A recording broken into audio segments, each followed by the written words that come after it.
আজকে আপনাদেরকে দেখাচ্ছি আমরা এখানে ফায়ার প্লেস করতেছি।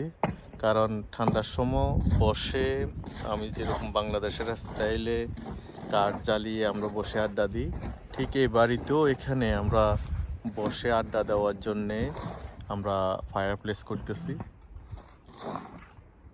এটা হলো মাউন্টেনের হাউস। তো মাউন্টেনে এখানে প্রায় ঠান্ডা থাকে, শুধু সামারের সময় 1 মাস অথবা 1.5 মাস একটু গরম থাকে, না হয় সব সময় এখানে ঠান্ডা। ঠান্ডা ওয়েদারের মধ্যে কাঠের আগুন জ্বালিয়ে বসে আড্ডা দিতে অনেক ভালো লাগে, তাই এই ব্যবস্থা করা হচ্ছে। কারণ আড্ডাটাই হলো আমার সবচেয়ে বেশি প্রিয়, তাই আড্ডা দিতে গেলে আড্ডার সব রকম ব্যবস্থা থাকতে হয়, এই কারণেই ব্যবস্থা করা হচ্ছে।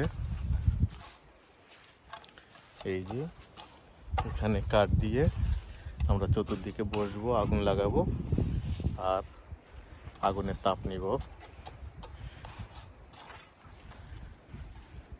চতুর্দিকে হলো শুধু জঙ্গল আর জঙ্গল। এই যে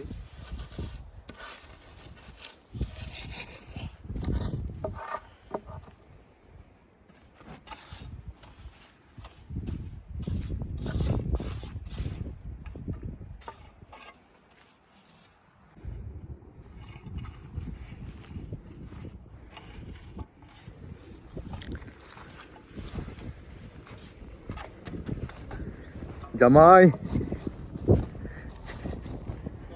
আজকে আমাদের জামাইকে নিয়ে আসলাম, জামাই সহ আড্ডা দিচ্ছি, ঠান্ডা গরম ওয়েদার উপভোগ করতেছি। খুবই ভালো লাগতেছে আড্ডা দিতে এখানে।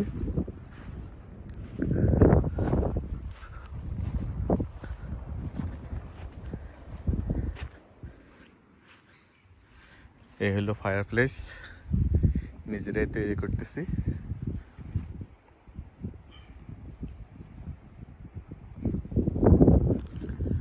আপনাদেরকে বাড়ির ভিতরটাও একটু দেখাই কেমন হচ্ছে।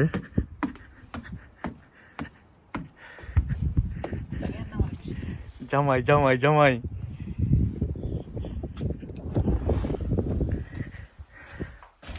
এখনো কাজ বাকি আছে। এখানে আর একটা ইনডোর ফায়ার প্লেস হবে এখানে।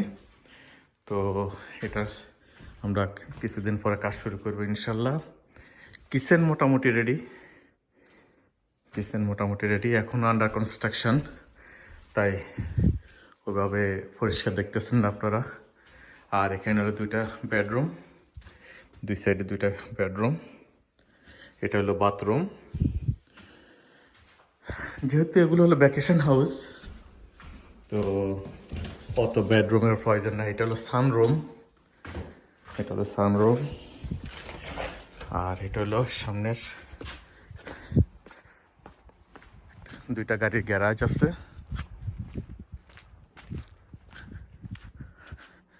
এখানেও আগুন জ্বালাচ্ছি আমরা ড্রামের ভিতরে।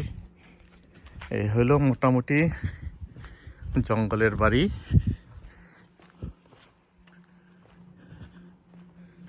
কালা কালা, সবে কালা, আমার গাড়িও কালা।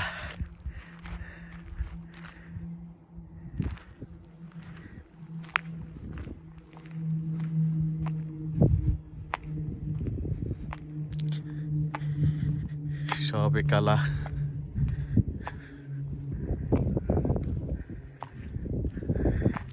আর আপনারা যারা ভিডিও দেখবেন অবশ্যই আমাকে সাবস্ক্রাইব করবেন, তাহলে ইনশাল্লাহ ভবিষ্যতে আমরা আরও সুন্দর সুন্দর ভিডিও বানাবো এবং কনস্ট্রাকশনের কিভাবে শুরু করি আমরা এবং কিভাবে ফিনিশিংটা আসে সবে দেখাবো আপনাদেরকে, যদি আপনারা সাবস্ক্রাইব করে পাশে থাকেন ইনশাল্লাহ।